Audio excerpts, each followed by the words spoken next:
Ferrari bukan sekadar mobil. Ia adalah simbol eksklusivitas, kecepatan, dan investasi gaya hidup.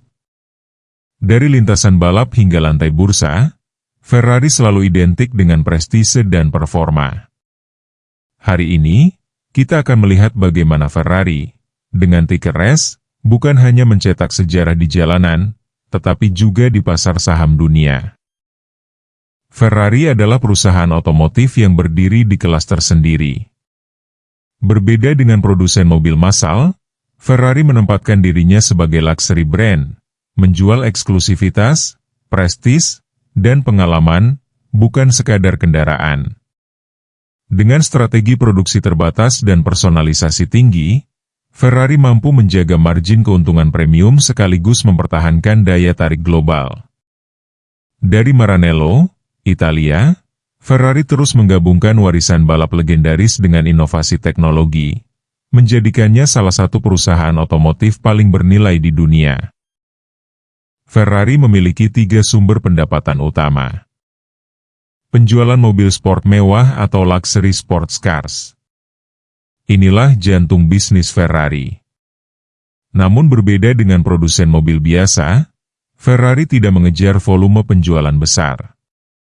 Perusahaan ini justru sengaja membatasi jumlah produksi agar mobilnya tetap langka dan eksklusif.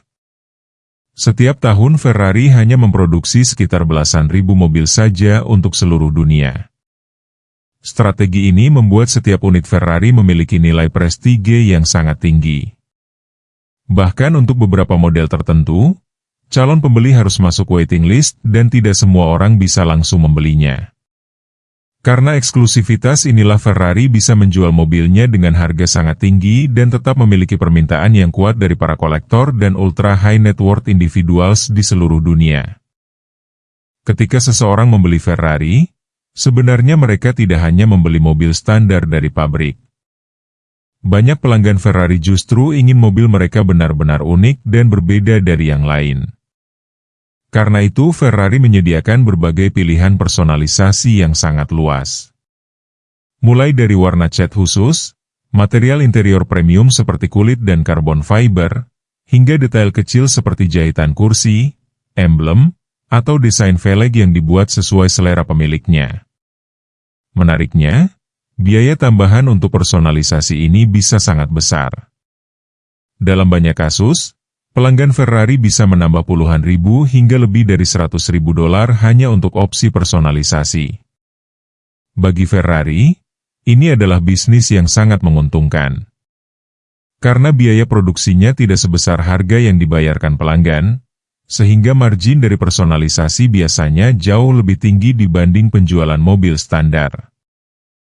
Brand licensing dan sponsorship memegang peranan penting. Ini adalah bagian bisnis yang membuat Ferrari sebenarnya lebih mirip luxury brand dibanding sekadar produsen mobil. Nama Ferrari adalah salah satu brand paling kuat di dunia. Karena kekuatan brand ini, banyak perusahaan lain ingin menggunakan logo Ferrari untuk berbagai produk dan kerja sama komersial.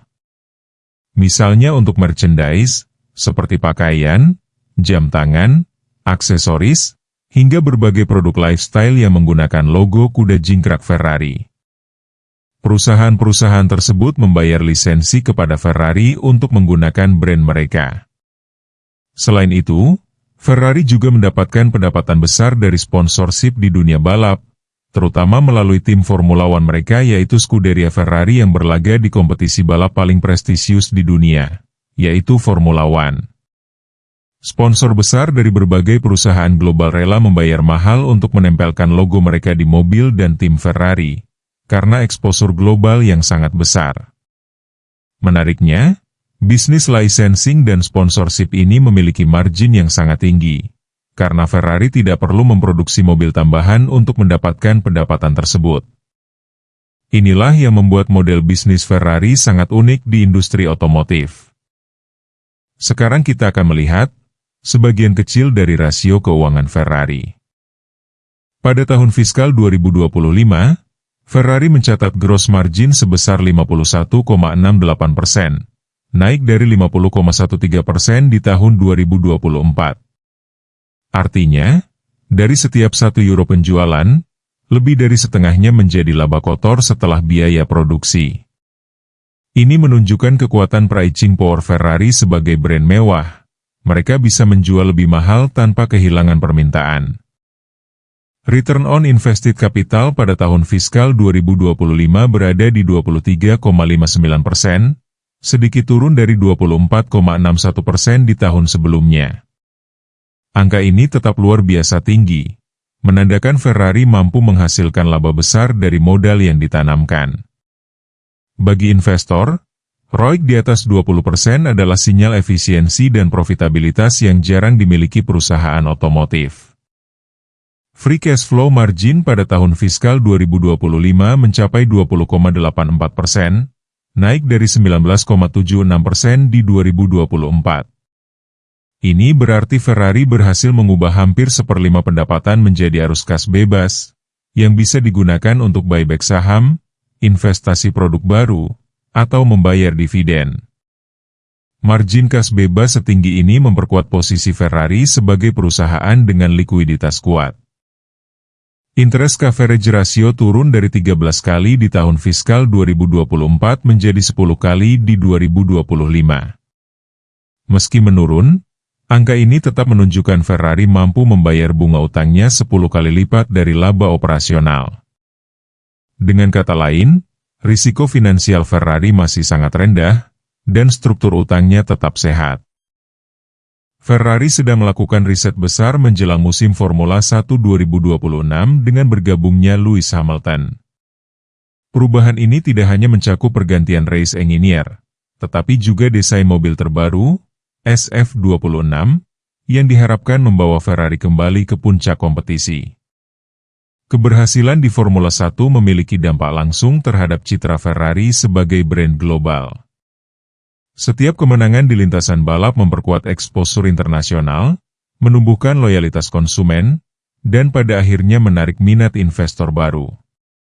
Dengan kombinasi legenda balap seperti Hamilton dan inovasi teknis SF26, Ferrari memiliki peluang besar untuk mengembalikan kejayaan di arena balap sekaligus memperkuat posisi saham race di pasar modal. Meski Ferrari memiliki banyak katalis positif, ada sejumlah risiko yang perlu dicatat. Pertama, valuasi saham yang premium membuat Ferrari rentan terhadap koreksi, terbukti dengan penurunan lebih dari 1/3 sejak 2025. Kedua, ketergantungan pada Formula 1 bisa menjadi pedang bermata dua. Jika performa di lintasan mengecewakan, citra global Ferrari ikut tertekan. Ketiga, transisi ke elektrifikasi menghadapi tantangan besar, dengan kompetitor EV luxury yang sudah mapan. Dan terakhir, siklus ekonomi global dapat memengaruhi daya beli konsumen kelas atas. Semua faktor ini menjadi katalis negatif yang bisa menahan laju saham Ferrari di masa depan.